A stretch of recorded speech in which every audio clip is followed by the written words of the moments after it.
Hello and welcome along to Dozzy's Television Workshop, which, for a change, we're actually going to look at a television.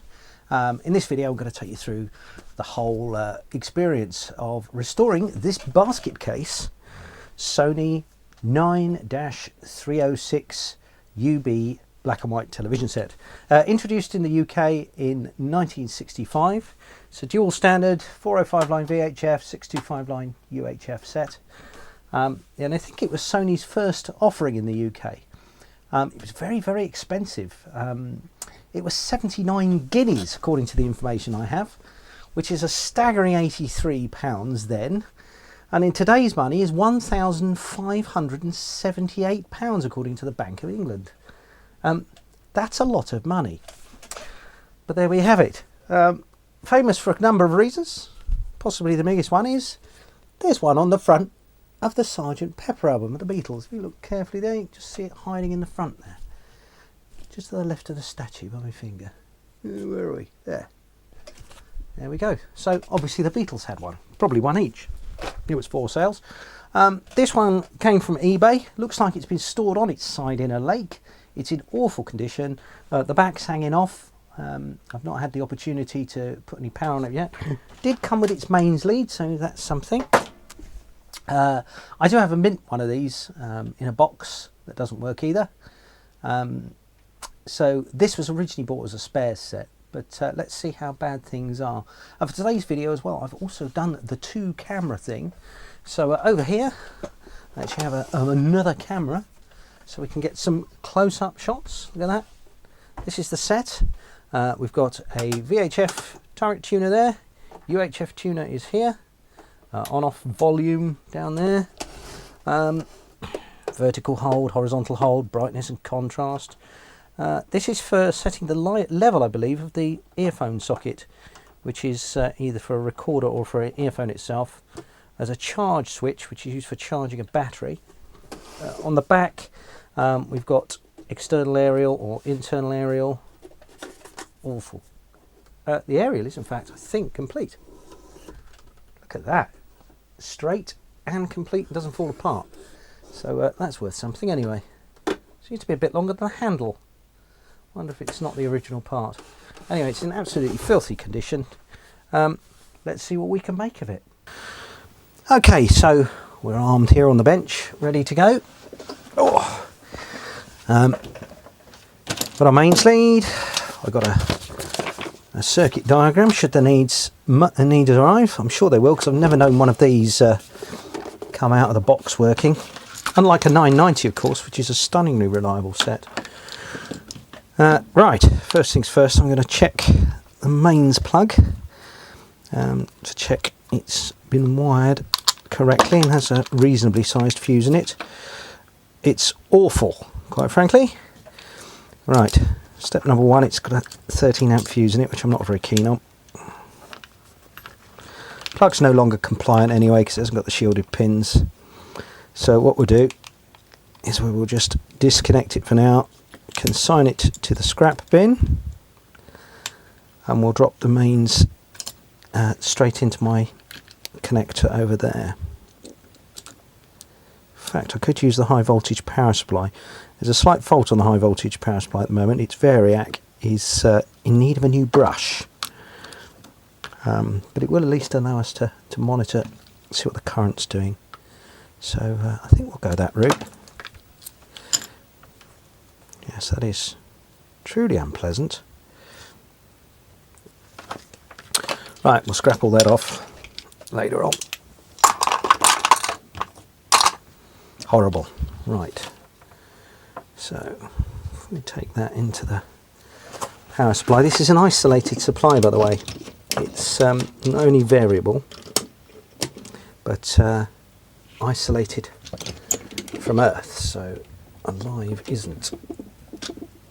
We've got two binding posts, so I'll have one connector on there, one connector on there. You'll see as I turn the variac up, the voltage output is somewhat erratic.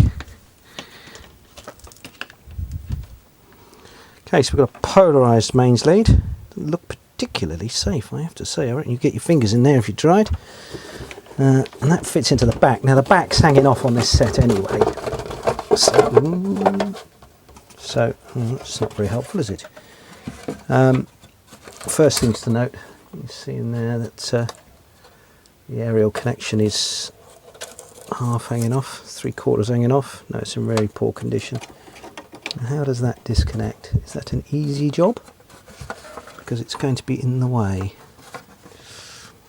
No, there's no connector on that end. And there's no connector on that end either. Right, let's just take the little panel out. There's some very unpleasantly rusty screws. I don't think this aerial leads original either. I reckon that originally had some sort of 2-pin connector and somebody's added that. Still. Right, let's get the whole panel out.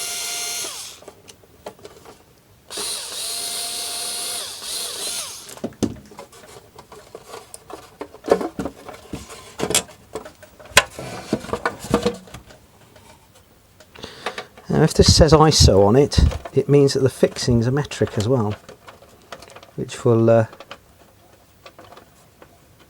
make our life a bit easier for finding some screws in the back. The 990 is all metric fixings, despite the fact it was a few years after these sets came out. According to my information as well, it uses the same CRT.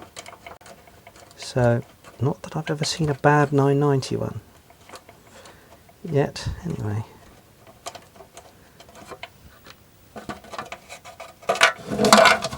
Right. Let's put the screws and the nuts back together and then put them in a pot so we can put it all back together later on.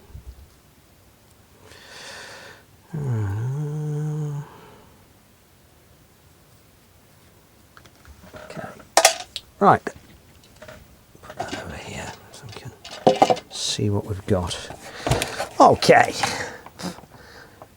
So, not too shabby inside actually, other than the connectors are pretty poor.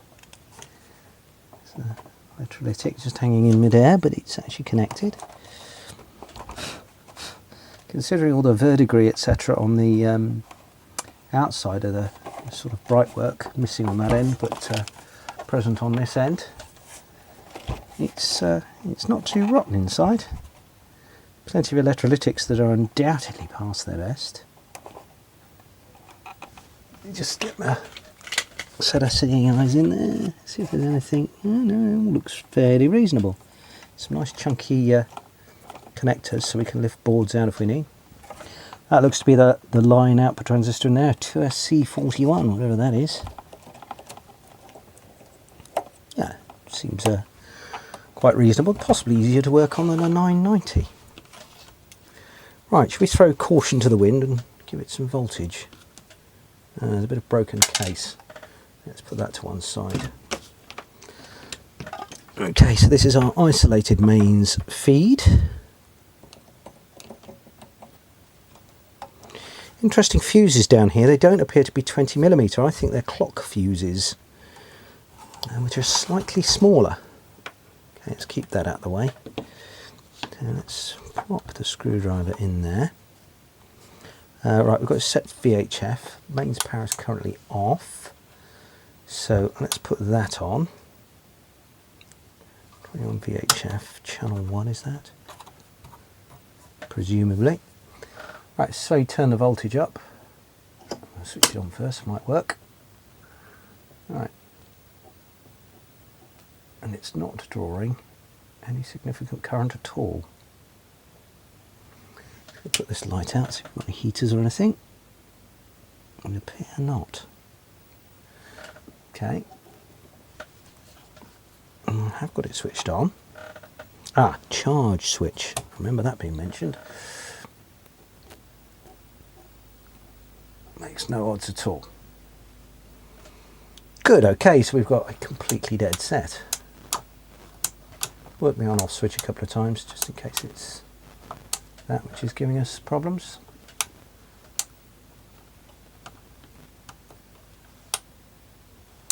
No, right, okay. What we can just do Let's check we've got mains on this lead across 2 of the pins. Let's just check continuity across the fuse as well, actually.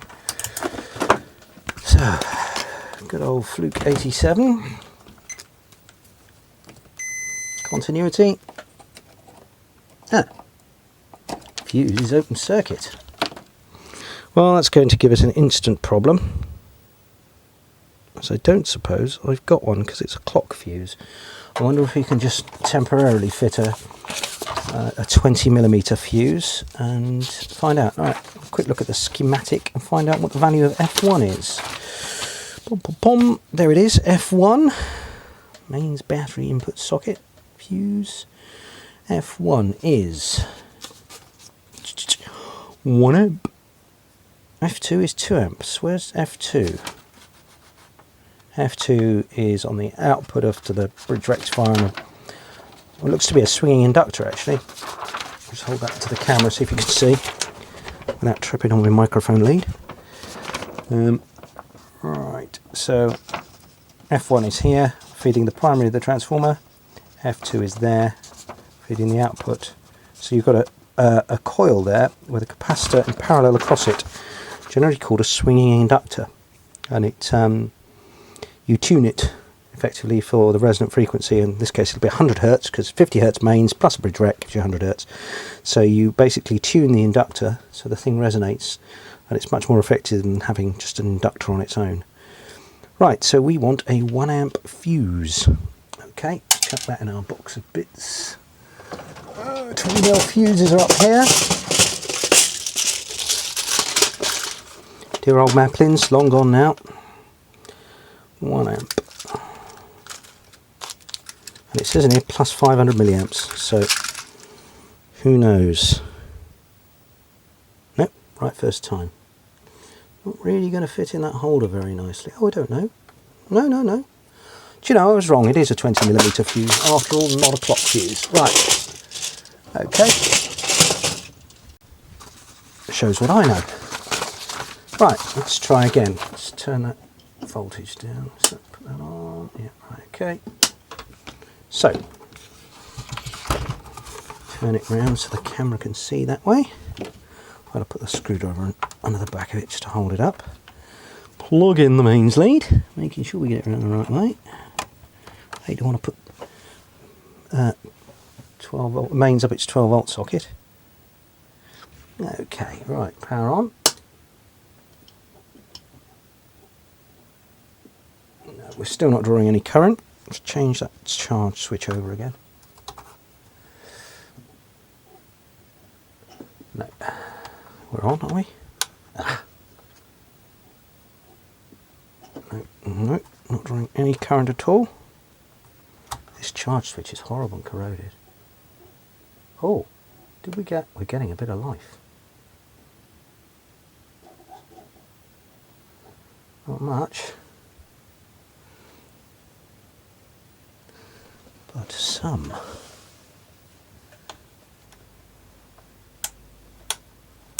Or did I dream it? No, there is just a little flicker. I'd have expected sound to come up almost straight away. Okay.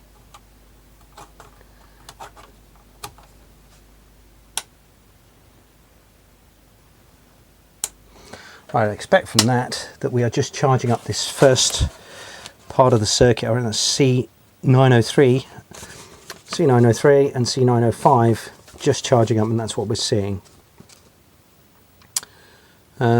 Right, so maybe we suspect F2. That's our next port of call. Wonder where that is. So let's just have a little look. F2, so that's going to be somewhere inside here, isn't it? Undoubtedly beneath this chassis. I wonder if it lifts out or what. I think it's going to be quite a bit of disassembly now. Right, well, it's no good like it is. So, let us remove that screw there.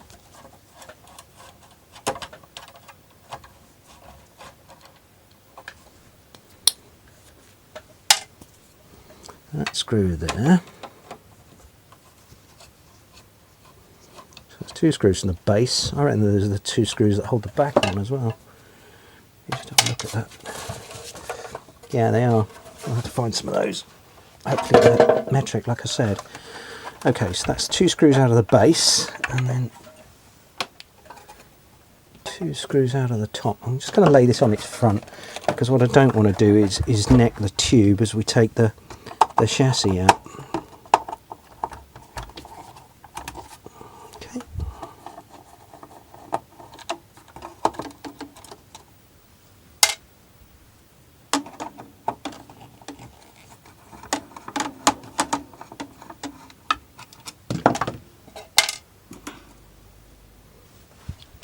A bit more light on here.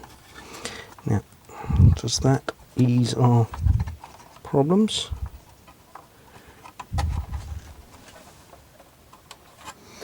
I wonder if the sheet tells us anything. Schematic, parts list. Battery mains, dual starter, blah blah blah blah blah blah. Circuit description, blah blah blah blah blah blah blah blah. General notes: dismantling to remove the chassis from the case, remove the back cover and undo 2 screws underneath the front escutcheon plate. Pull off the volume, channel change and fine tuner knobs. Remove the front escutcheon plate and undo the screw located inside the case below the UHF tuner spindle. Undo the blimey. Right, okay. So all up front then. Okay, front escutcheon plate. So we're going to have the knobs off.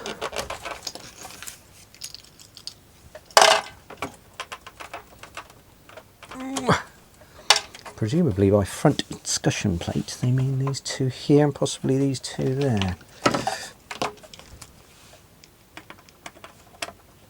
I don't think they're holding on to anything, I think they mean these.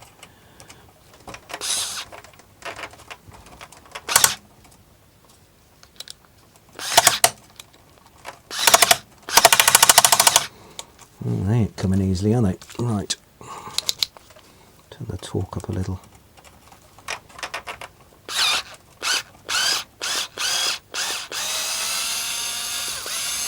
There they come.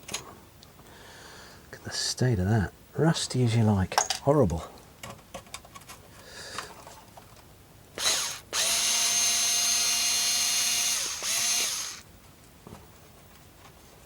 Okay. Front escutcheon plate. Does that now pop out? Oh, it does. Oh, it comes with a speaker, look. How lovely. Have they provided us with a connector for that? No, they haven't. Rotten lot. Okay. Oh, actually, now we've got access to it, we can see our transformer and 2 very large capacitors. Now, what's the betting? Those are the 2 reservoir capacitors that I think, when we switched on, we had a little bit of charge showing. One easy way to find out: measure the voltage across them. Now, this set's designed to work off it's a battery main set, so it'll work on 12 volts, so I'd expect we'd have in the region of 12 volts on those capacitors. So, right, Fluke 77. That's ground. And that's not. Volts DC, set 2. Okay. Right. Turn that back down again. Mains back on.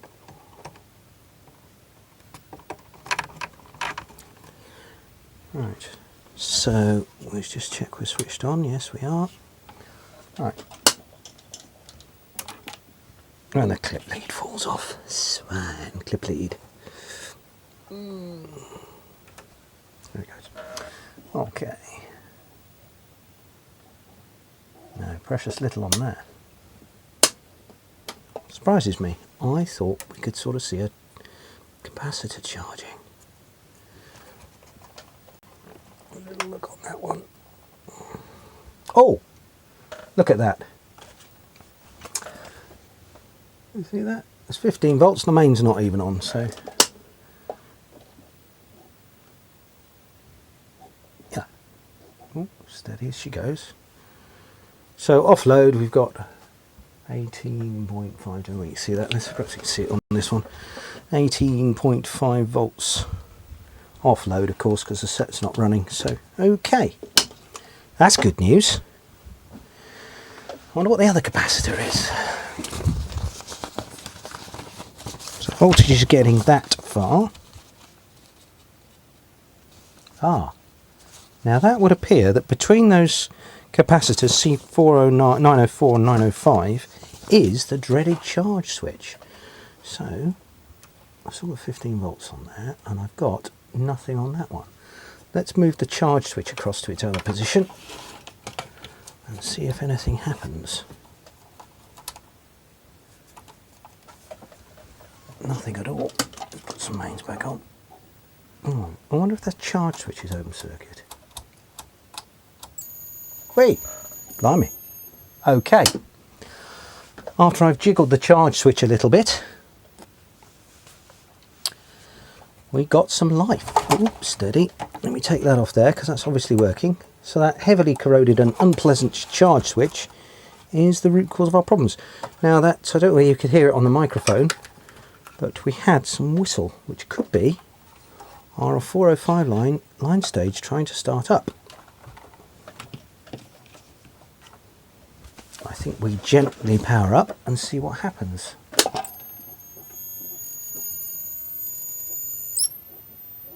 Oh.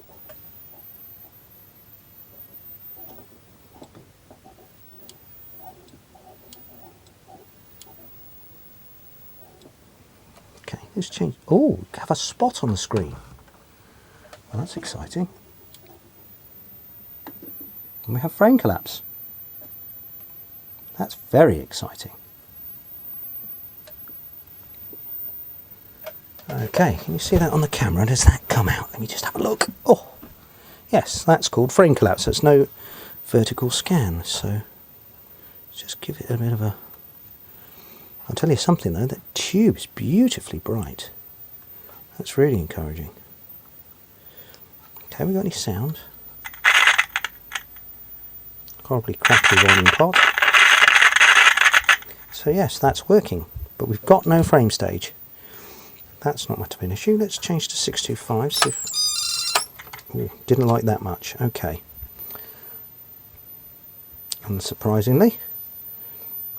Okay, right. So we've got a frame fault. So let's investigate that. Right.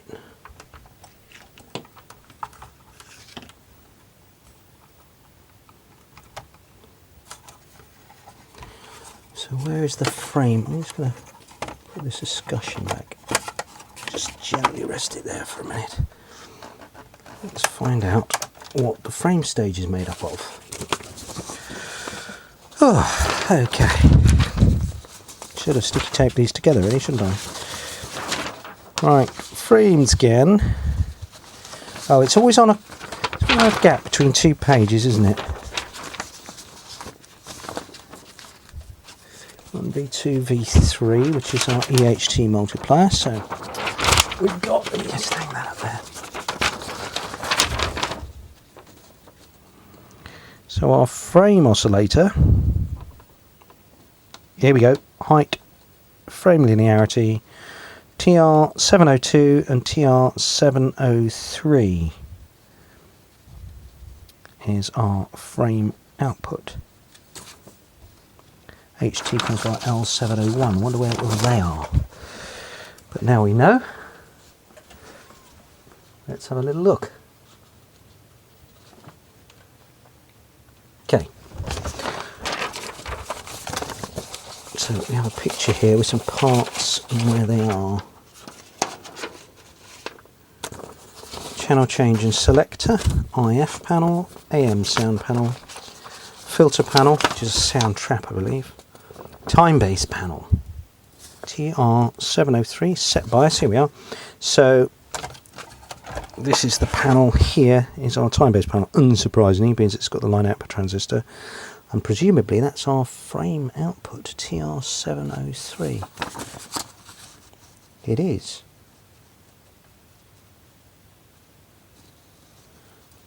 Okay, so it's Class A by the look of it, which I suppose is no big deal, as it's only a sawtooth anyway, and it's only a very small scan.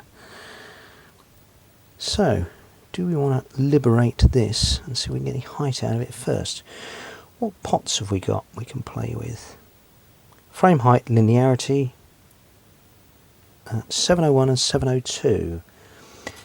So we've got set bias, which is the bias for the output transistor, linearity, and height.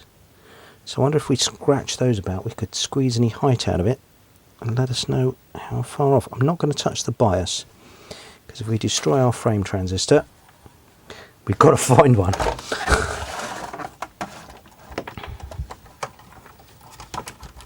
Okay, so I think this is better if I do this on its side, actually.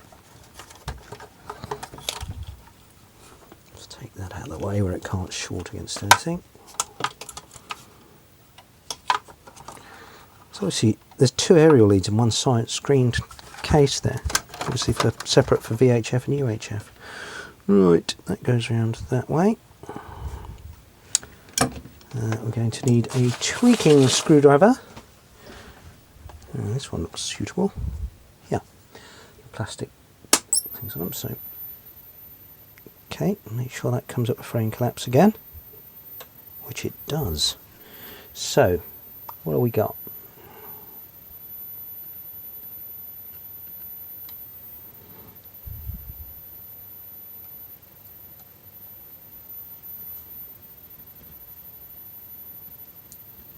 That really isn't doing anything at all.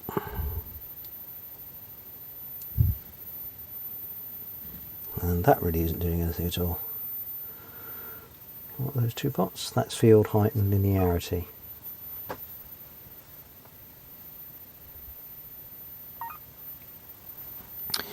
Okay, what's the big pot do? Line hold, preset line hold 625 and 405. I don't want to touch those, not just yet. Okay, so what should we look at then? I think first thing perhaps we do is remove the time-based panel and just have a little look and see if there's anything blindingly obvious therein. Okay, so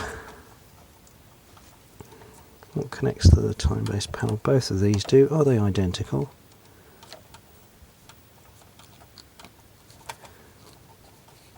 Oh, the unscrew, surely not. No, they put apart. Ooh. Right, so that's got 1, 2, 3, 4. That's a 9 pin. Oh look, Sony have made my life easy. Opposite gender connectors. We cannot possibly get it wrong. Brilliant.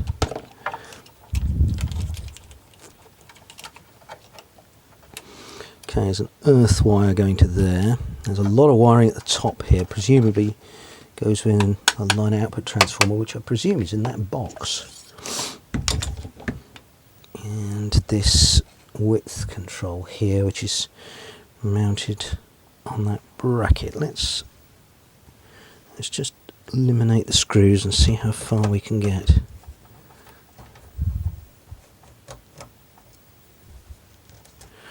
Okay, that's a threaded screw. And this one is a threaded screw as well. That's in a coarse screw.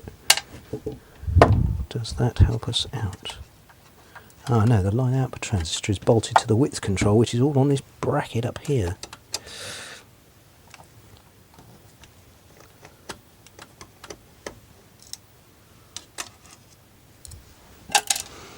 Again, a coarse threaded screw. Oh, these are loose. And that's our width control. That screw is actually on a tag. I'll leave him sat there for a moment. There we go. Oh dear, it's not going to be easy to work on, is it? Oh, that certainly isn't when you get to see the other side. I can't see anything particularly horrible. Get the loop out again. I tell you what is horrible, is the condition of those pots. We might just give them a squirt of luxury switch cleaner.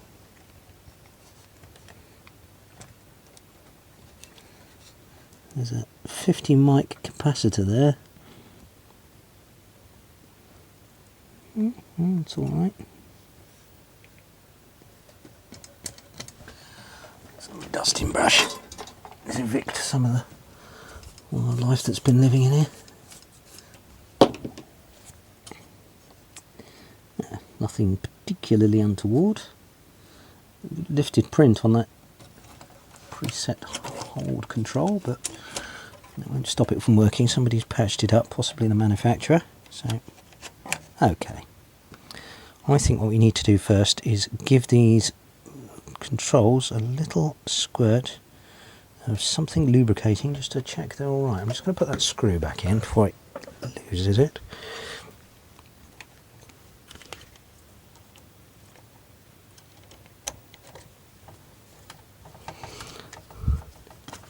That'll do at the moment, that'll hold it all in. Right. So,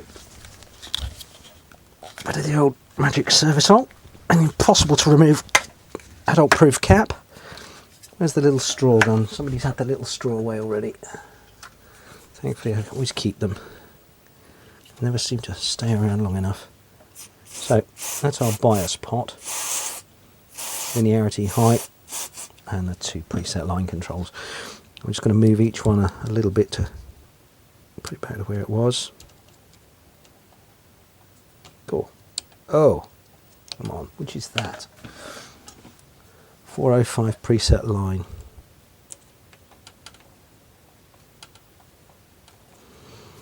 Seized up.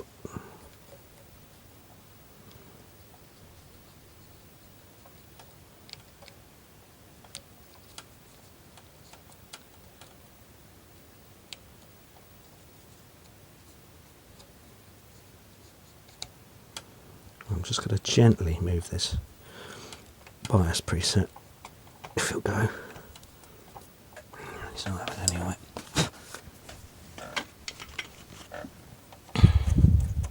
It's awfully mucky there.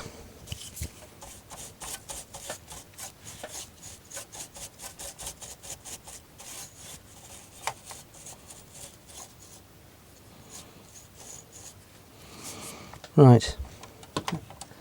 Board can't really go anywhere, so I'm actually going to reconnect it and see if we've made the blindest bit of difference. I suspect not, but we must check. Ooh.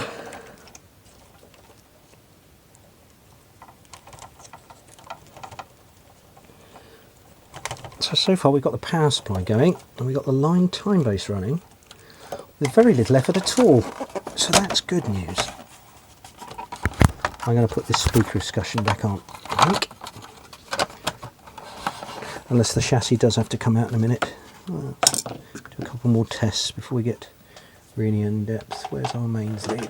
Right. Okay.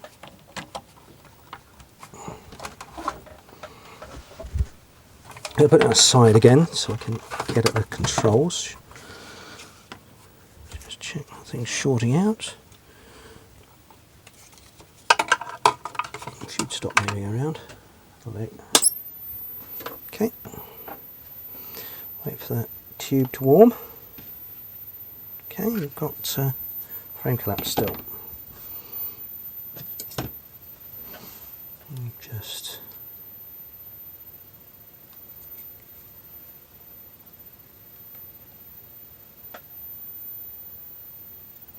okay, as suspected, nothing doing.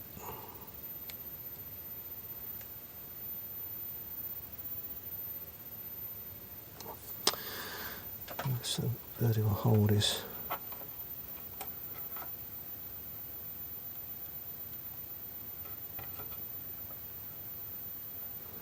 okay. So I think we need to start making some measurements around the frame stage. Switch off and see what that entails. Do you know what, we're just going to stop there and I'm going to have a cup of tea. Right, back in part 2. Okay, right, we're back. Now, had a nice cup of tea and a little study of the circuit diagram. Now I can see that frame pulses should arrive from our IF discriminator up here somewhere.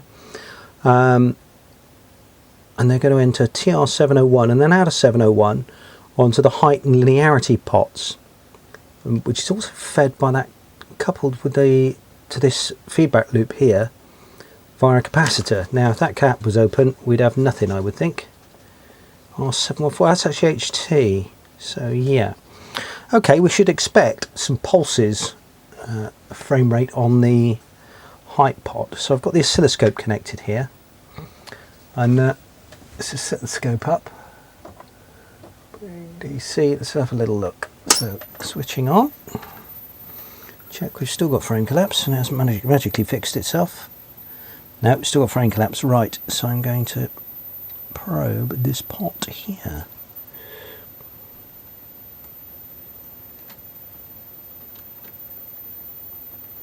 Oh, it's not easy to get on. There we go. Right, what have I got? I've got DC. So let's turn the volts per division down. Oh, we've got something. Not a fat lot though. Got on the wiper. Not a fat lot. What's on the other end? Oh, more. And actually, that's quite a big waveform. Just that AC coupling. Yeah, so we have actually got some frame getting there. So if I just, what am I going to do? Let's swing a camera around so you can just see that. Ooh, the scope's on the wall up there. Oh, of course you can't really see it. Let's switch that light out. Ooh. See if I can zoom in on it a bit. Okay, there we can see the pulses there, and now they're not. So where was I? There we are. So what's that? It's a volt. So it's 3 volts peak to peak on the end of there. So it is actually doing something. I'd expect enough to get a bit of scan out of it really. So let's move on to, so that's feeding the base of TR702. Let's just adjust this so it's got a bit more drive. Because presumably, because this is only in series, we can just turn that up a bit and get a bit more drive.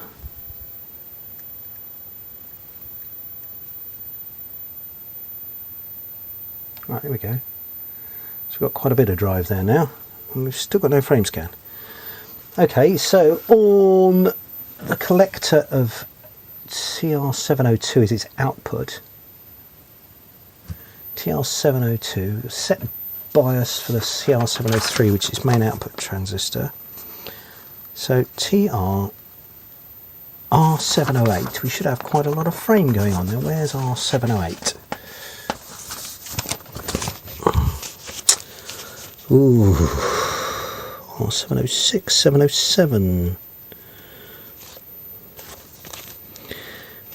Come on, where are you? R708, it's down the side of TR702, unsurprisingly. Right, let's see if we can actually get on that. Okay, so it's this one here. Okay.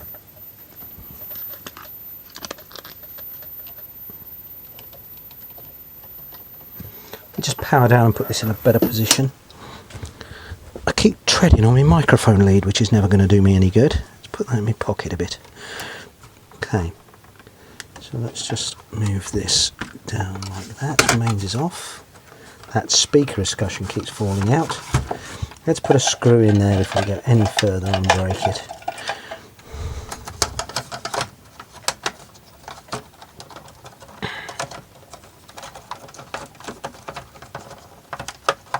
Oh, easier said than done. Oh, come on.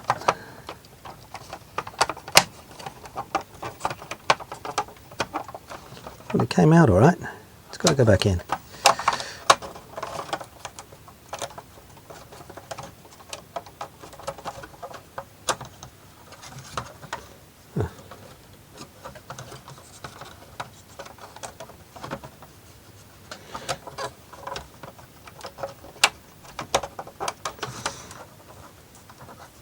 Perhaps that's why they tell you to remove this discussion as well.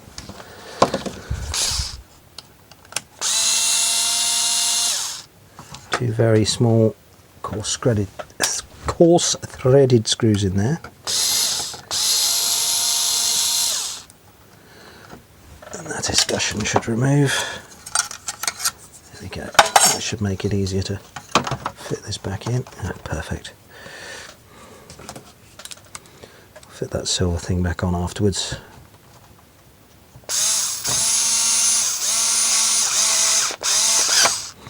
That can go back in there for now. Let's move this horizontally.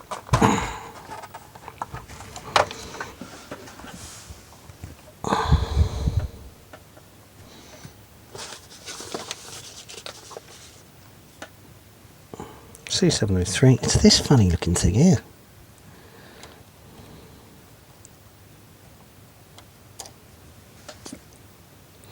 Which I really can't get at. Okay, let's just do a few basic DC checks. So that's a PNP transistor, and 703, which is the main output transistor, is NPN. Therefore, we should have HT on its collector. Wonder which its collector is. I'm betting it's the tab. So, switch on and just check we've got some power there. The load of this circuit appears to be a large inductor, which isn't on the board, it's mounted behind. So if that was open, it would stop the HT and stop the frame instantly. Let's just get on the heatsink as best I can. I'm not happy with that actually. There we go. Okay. Squeak, up she comes. Yeah, I got 12 volts in the output stage.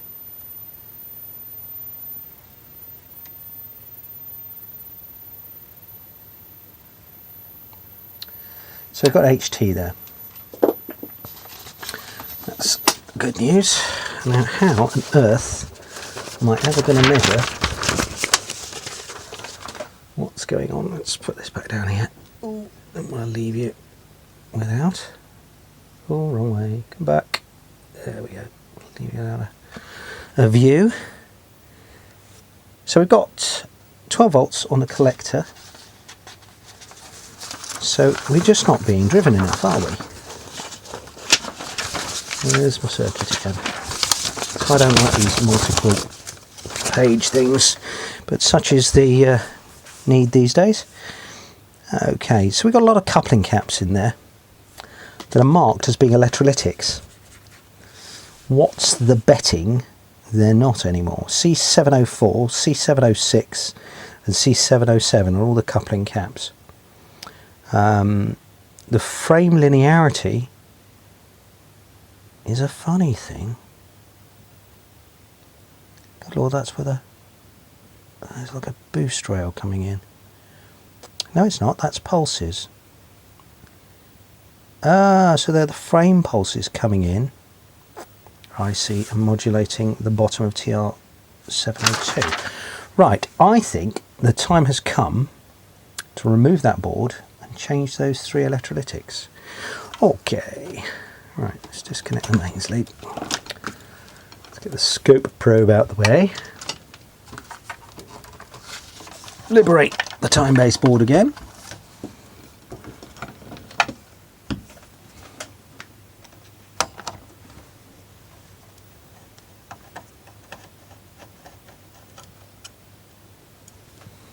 Hey, we've managed to get that screw out this time. Again, coarse thread.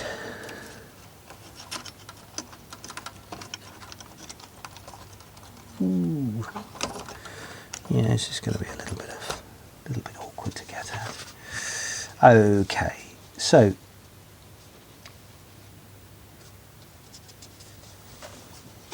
C704 is our first. Now that was obviously working a bit because we had a little bit of pulses, although they were, I'd expect something approaching a sawtooth there.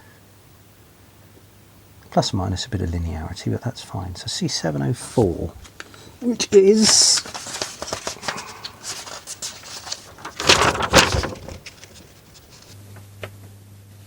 C704 is a little fella down there. C704. Okay, it's going to warm on. Let's see if we can get him out.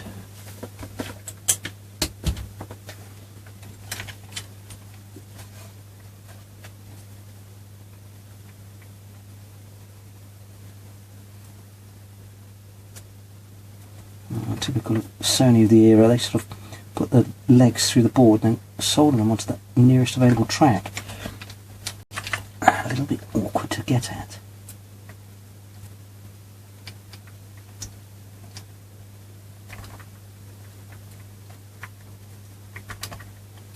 Yes, I've left a hell of a leg on here. She's folding underneath another. Come on.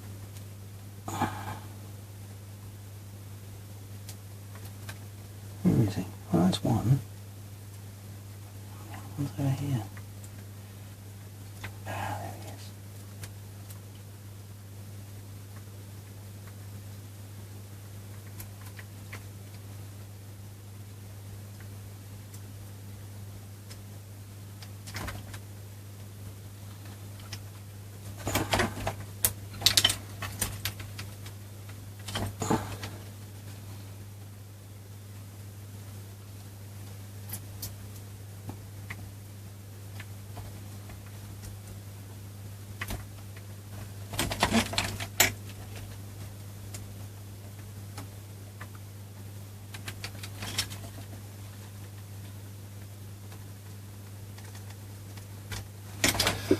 A solder braid on him. You can actually see where the track is.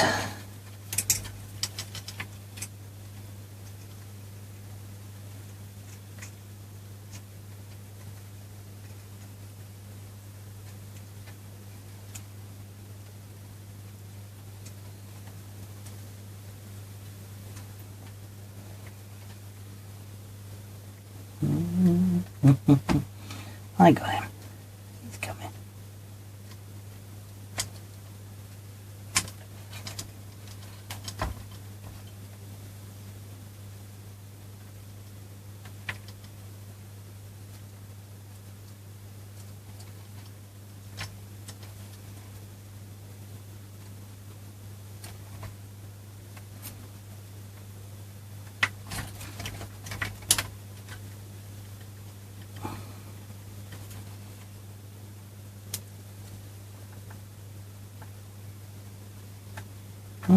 Thought I got him. I think I've unfolded something else.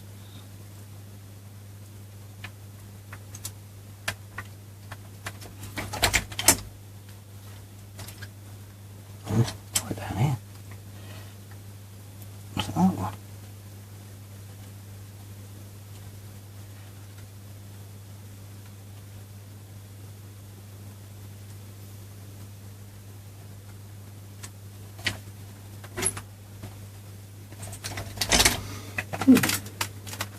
Light over a bit. See what we're doing. Oh, I've got one leg out. Do this one here.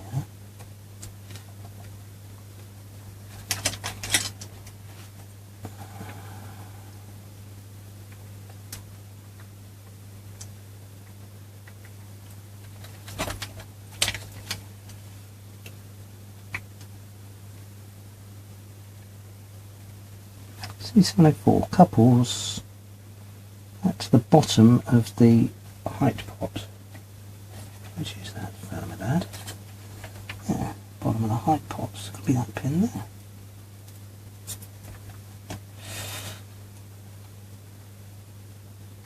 Okay, it is.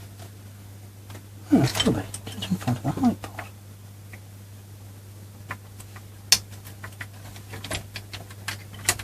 Gosh, it's awkward.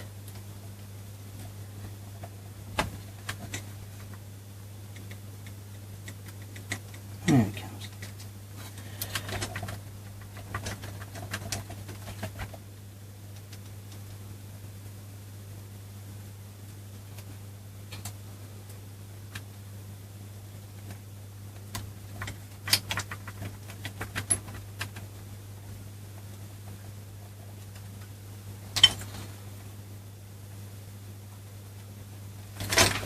Let's find some needle nose pliers to get on him.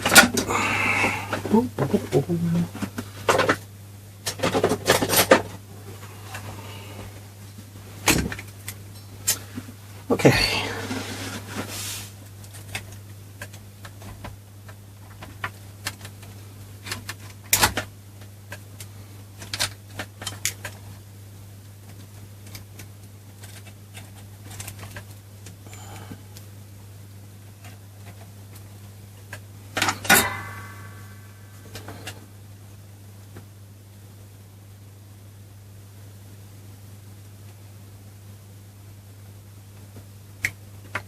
He's out. Oh!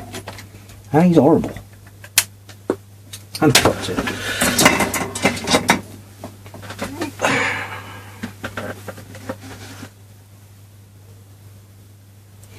Physical inspection. Over here. Full of crustiness. Focus, useful eye. Full of crustiness. Right. According to this, it's 20 microfarads. 10 volts. Let's measure its ESR. Let's see if it's still a capacitor or not. I think this one wasn't so bad. It was working to an extent.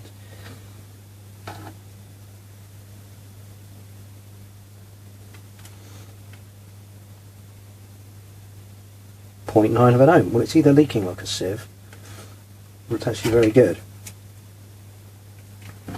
That seems to be calibrated correctly, so it's leaking like a sieve, shall we?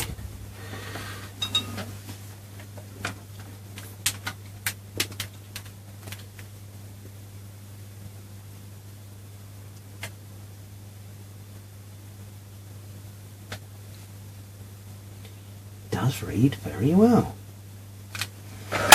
Final check. Let's measure its capacitance. Ooh.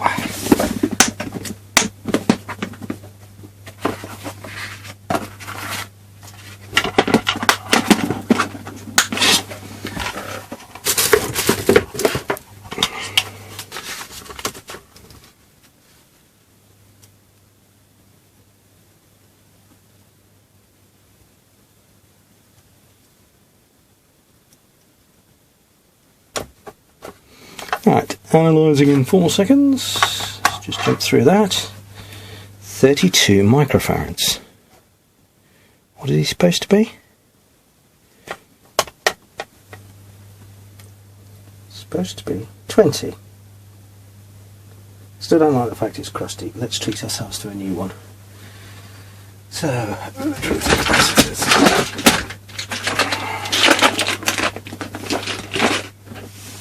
and he is, what is it, 20 at 10 volts, so negative's that side. So the nearest we're going to have is 22.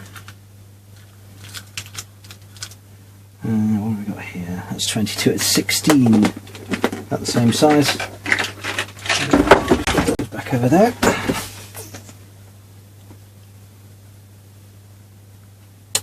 And it is positive towards the bottom of the pot. Okay.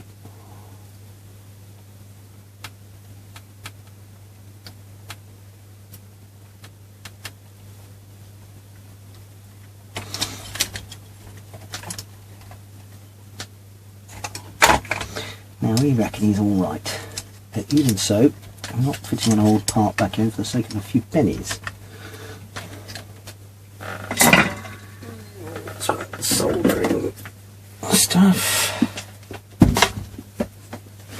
Not soldering anyway.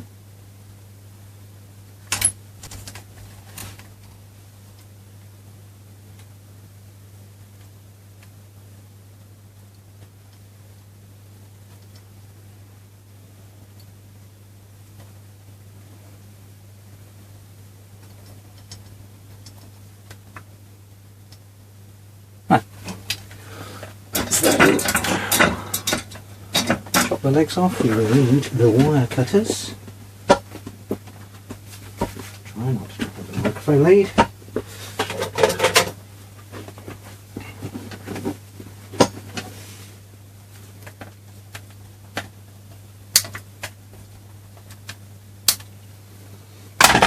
Okay, so we reckon he's largely innocent. What else have we got?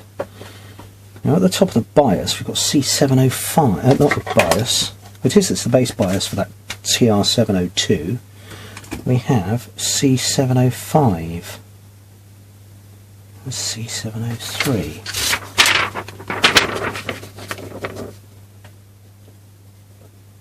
C705 is right next to him.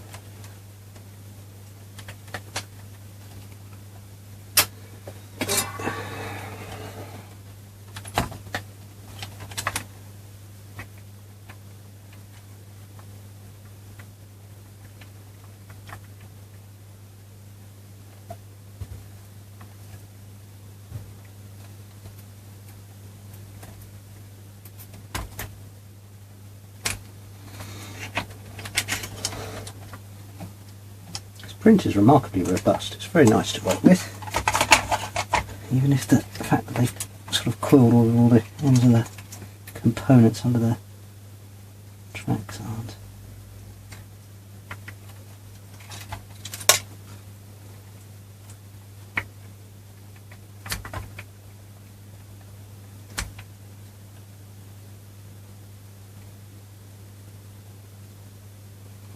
One end. Which way does it go? Over to there? That'll be the other.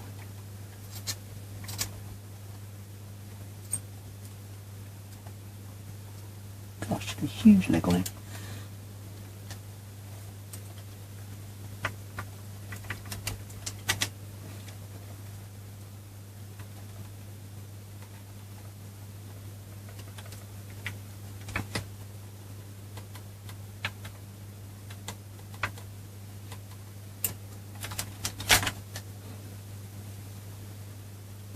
Doesn't appear to be very crusty at all, that one. 5 microfarads at 25 volts. Let's have a little measure of his ESR.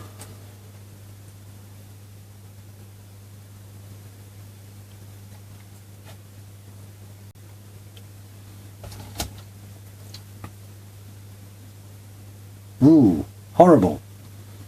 5 or 6 ohms there.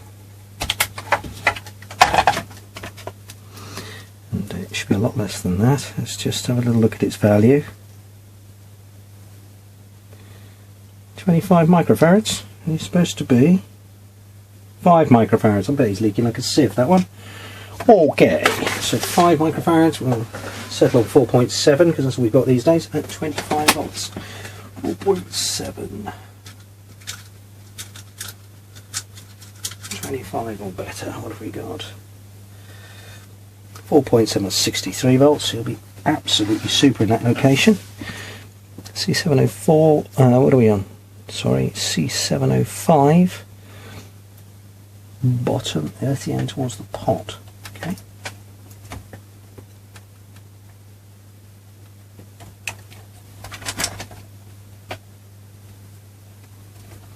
Now, if anything, I would expect this capacitor failing to cause horrible linearity rather than any other fault. I'll have to clean the board up a bit.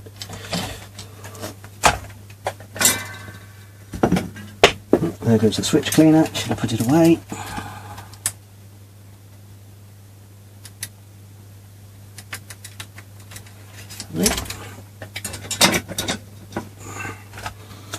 earth the end towards the pot.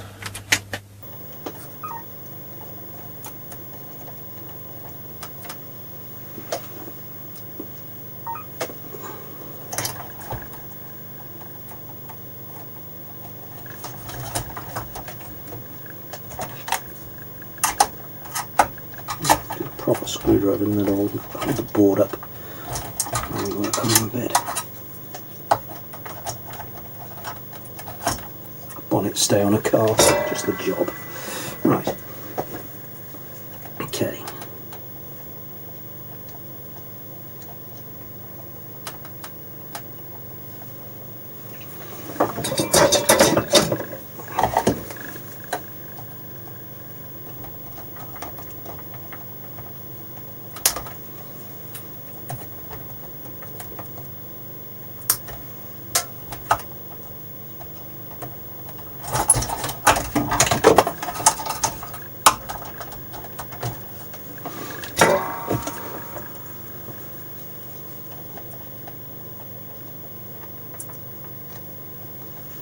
Beautiful.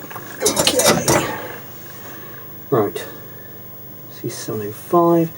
Now C703, if that was leaking, that would destroy our pulses as well. And he's in a similar place as C705, which we've just replaced electrically. So if that one was leaking, C705, C703, C703, big fella. And there he is. Right, he's 20 mic at 12 volts. A little bit difficult to get out. We'll find out which way he's going.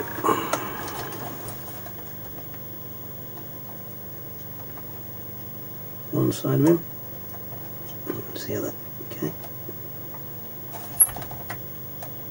Can't often tell which way the leads are, but just rocking the component. And you'll see which way things lean.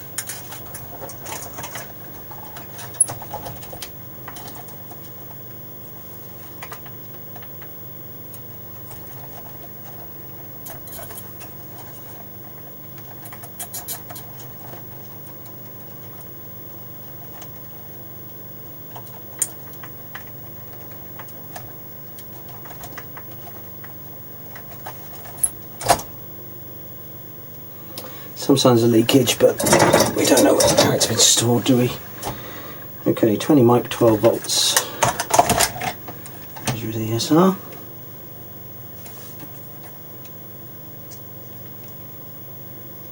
Point 4 of it own.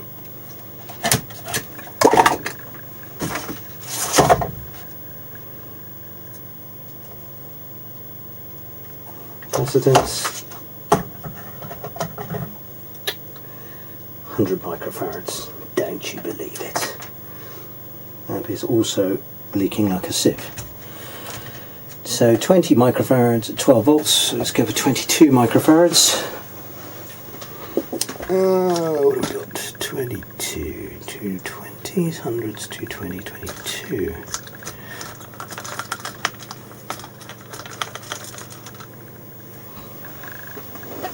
22 microfarads at 16 volts. Ample. Right. And he goes positive to the rail, so 705.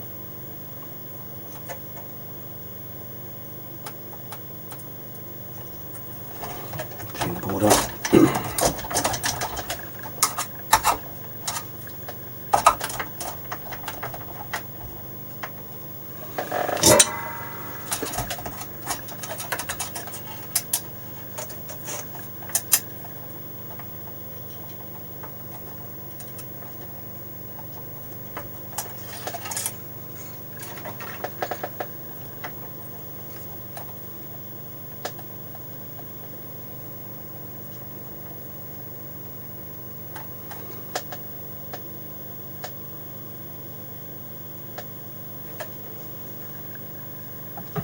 C704.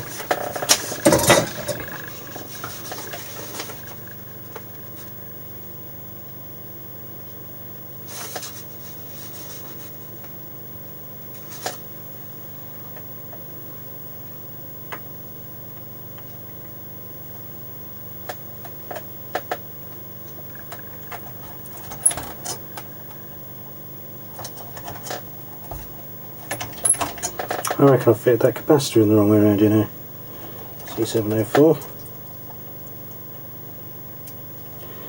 Just have to keep an eye on these older style caps because they tend to indicate positive with a stripe, and of course a modern capacitor indicates negative with a stripe. Oh, that's interesting. Talking of modern capacitors, there's a modern one on the end there. In the audio stage. I've not been there. So it looks like it's had some work on it in the past, unsurprisingly.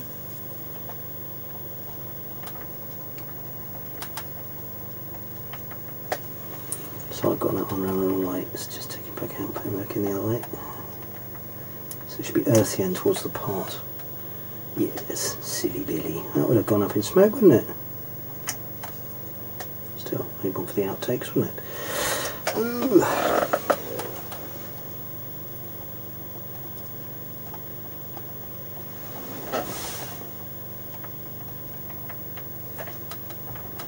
Right, zoom in the right way.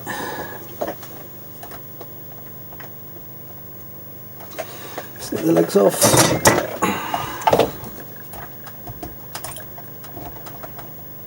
So we've found two significantly leaking capacitors and one possibly not so badly leaking capacitor. Chuck them in the box. Let's just put this panel back down and see if we've made any difference whatsoever.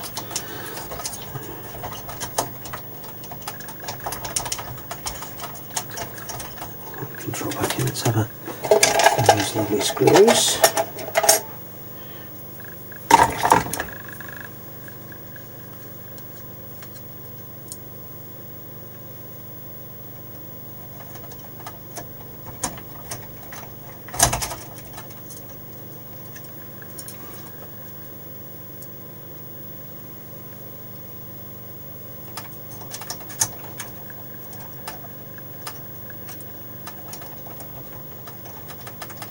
Oh, it's a fiddle. There we go.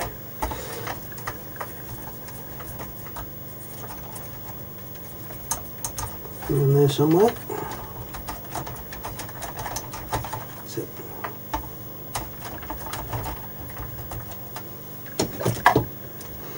Okay. Right.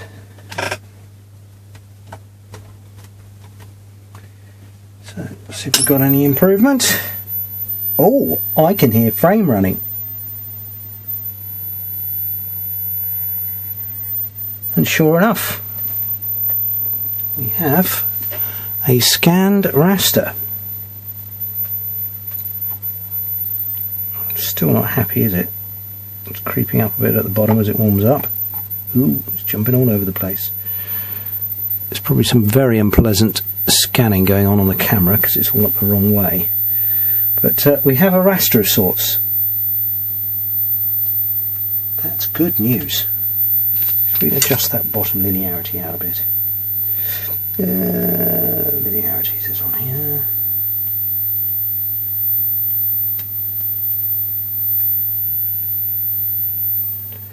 Not by much. Right, I think the next thing to do is to get some RF into the set and see if we can get a picture out of it. That'll tell us all. Now we've got this horrible modified aerial panel here. Now what does the switch actually do? Because I've just noticed it's 3 positions. So have a look at the back. So that's let's get in. You see that? Right, we've got a 3-position switch. It says all the way to the left is local, middle is distant external antenna, and then the far right position is rod antenna. There's some wires hanging off. We're going to have to work out where they go. Now, I take it from the fact that that wire is hanging off there. That must be a common ground point, and that, yeah, you can see where it's once been. Look, right. Let's turn that round a bit. So we need to strip a bit off there.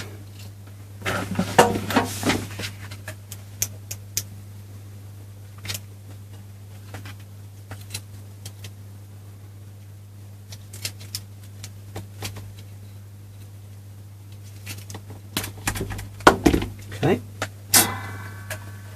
Right.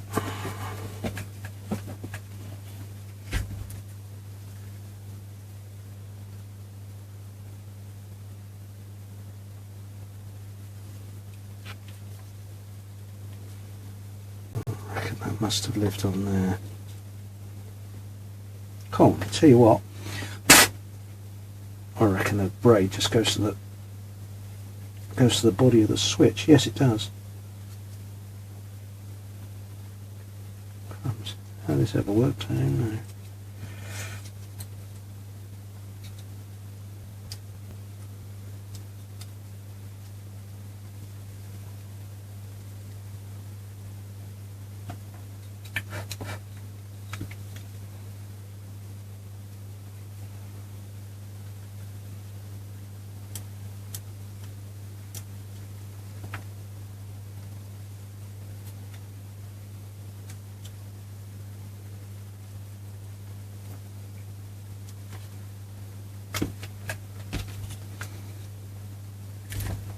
Let's get that nicely tinned up again.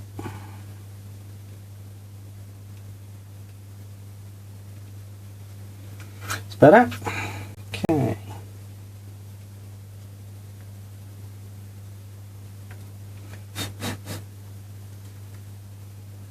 Certainly looks to be an improvement. Okay. So we need some System A video. I've got it set for channel 1, which is London Alexandra Pellets. So let's put the fine tune knob back on.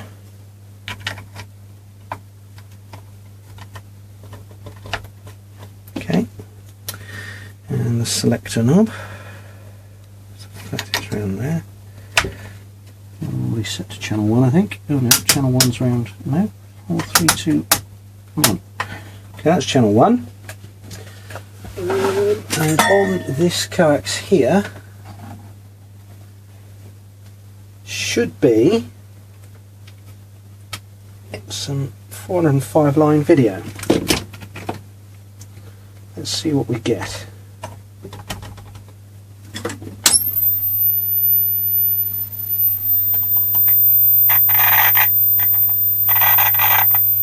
Oh, we have something.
I can hear a test tone.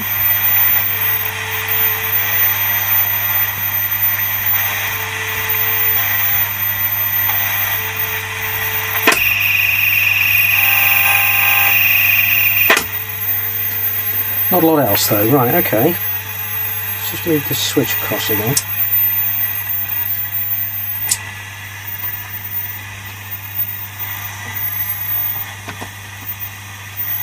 She's got a lot less than a minute ago.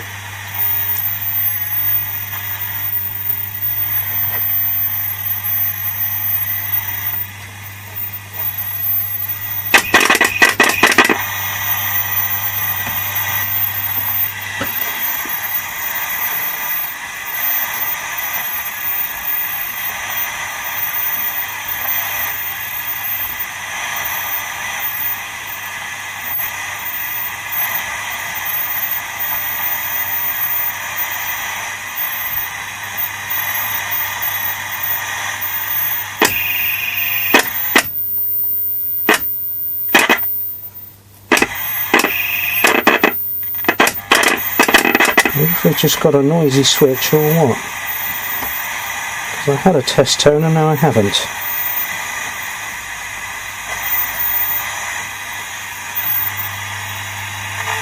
Ah.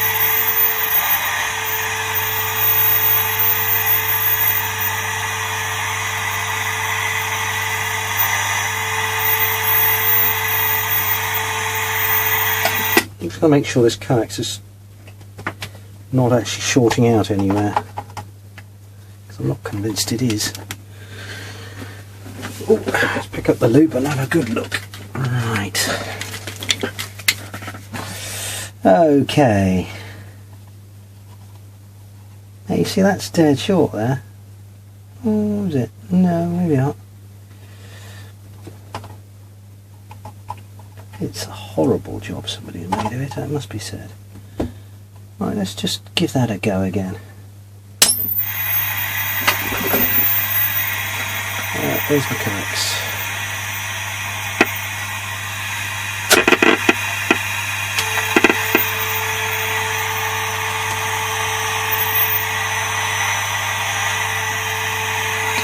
Right, okay, so this connector's pretty horrible.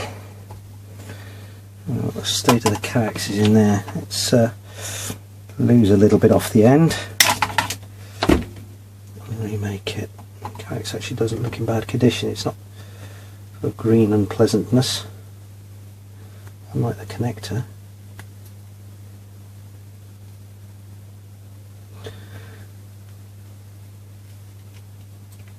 Ooh.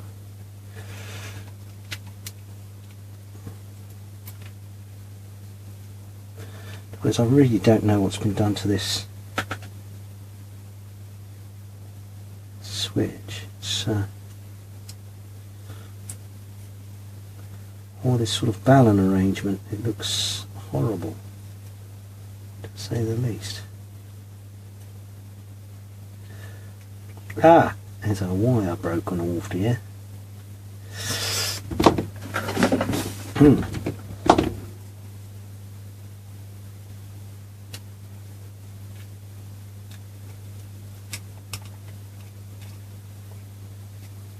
Wonder where that originally went.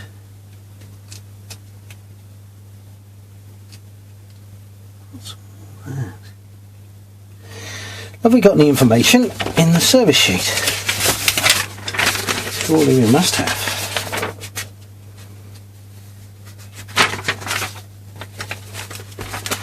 Telescopic rod aerial. External aerial socket. Ah, which is on the side.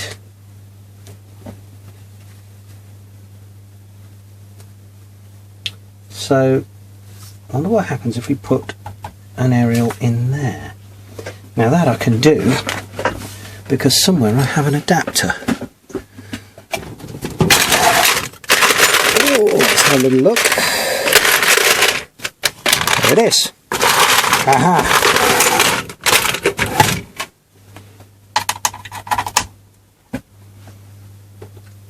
Pop our RF in there. Need an extension lead, really.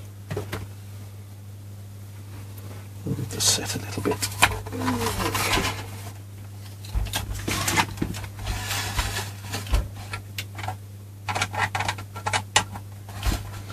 I'll just turn it round so we can get to the other camera. I think it's probably the easiest.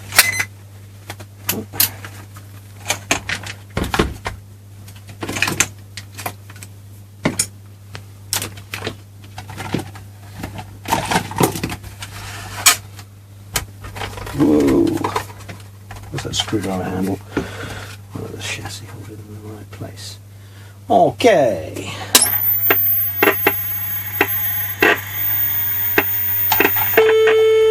That's more like it. Oh.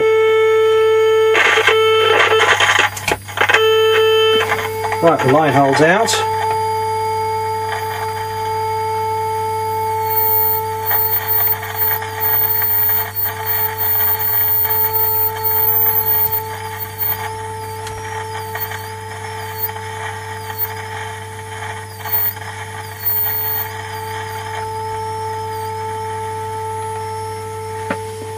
Oh, by Jove, there is a picture in there, you know.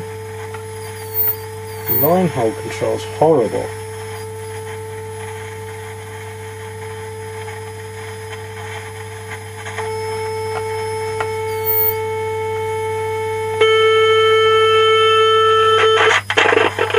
I think the next thing to do now is to clean the hold controls up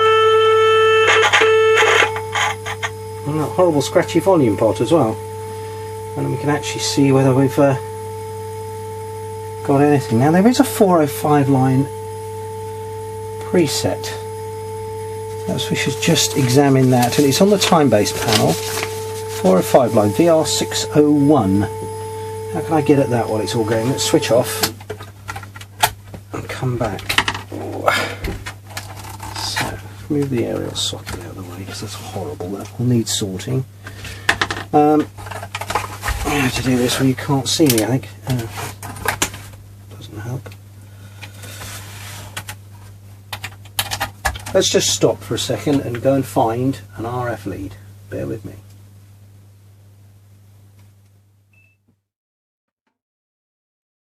Okay, we're back. I've got a sensible length of RF lead now. So,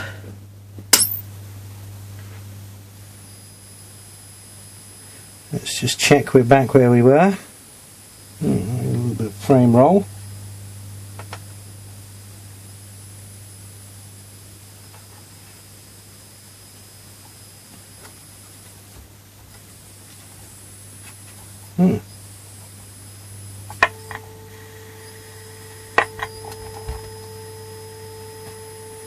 That line lock doesn't look right at all.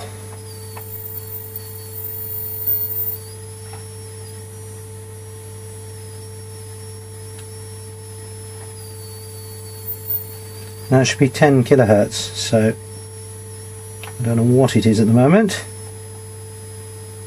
It's not locking correctly at all. So let's just pop the set on its side. A little adjust of that preset 405 line hold pot.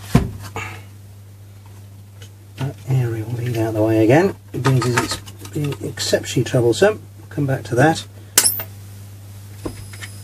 Okay, so preset 405 is here.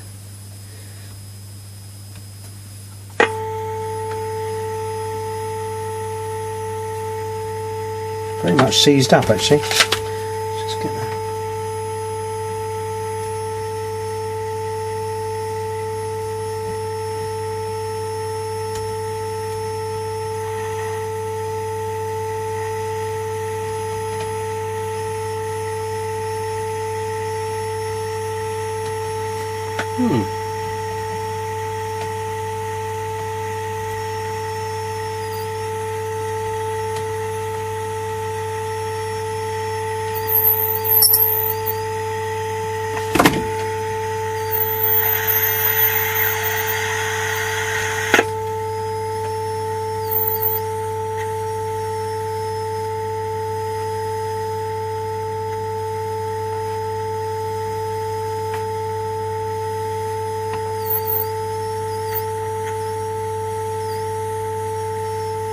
Right, so we've definitely got some sync issues.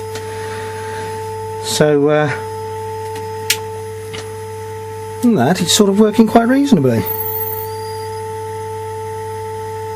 And we still haven't got enough height. So, let's just have a little adjust to the frame.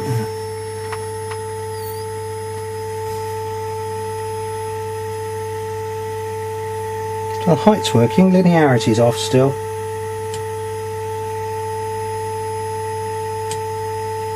Oh.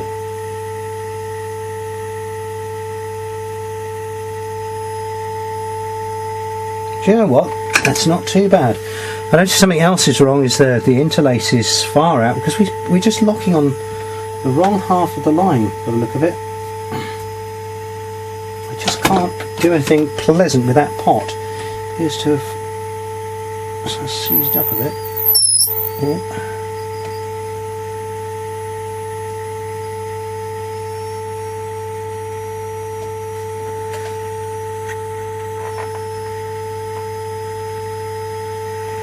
Right, So we've got something wrong with the line oscillator, but actually the frame is looking quite reasonable. Excellent. Now, when we switched over to 625 lines, when we first got it going, it did squeal unpleasantly. I'm quite nervous about trying it, but let's give it a go, because that might point us into a direction of a fault with the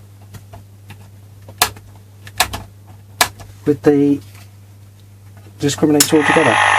Oh, okay. No, it's very wrong with that.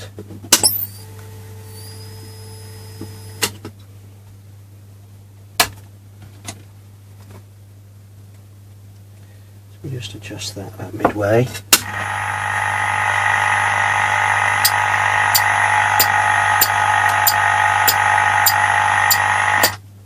So the line stage isn't even attempting to run in 625. So the preset all the way out the other way.